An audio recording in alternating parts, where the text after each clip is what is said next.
second largest fortune in Saudi Arabia, the Saudi bin Laden Group. W at that time was just starting off in the world as a businessman. Because he's a guy who's always tried to emulate his father, he decided to go into the oil business. He founded an oil company, a drilling company out in West Texas called Arbusto, which was very, very good at drilling dry holes that nothing came out of. But the question has always been, where did this money come from? Now, his dad was rich. His dad could have done this for him, but his dad didn't do this for him. There's no indication that Daddy wrote a check to start him off in this company. So where did George W. Bush get his money? I'm George Bush. One person who did invest in him was James R. Bath. Bush's good friend, James Bath, was hired by the bin Laden family to manage their money in Texas and invest in businesses.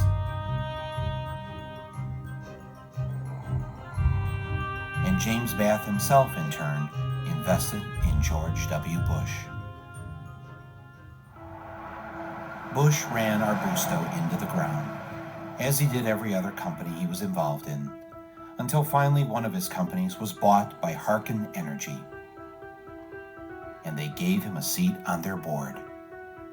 A lot of us have suspected through the years that there has been Saudi oil money involved in all of these companies. Harken, Spectrum 7, Arbusto Drilling, all of the Bush companies. Whenever they got into trouble, there were these angel investors who flowed money into the companies. So the question is, why would Saudis, who had all the oil in the world, go around the globe to invest in this lousy oil company?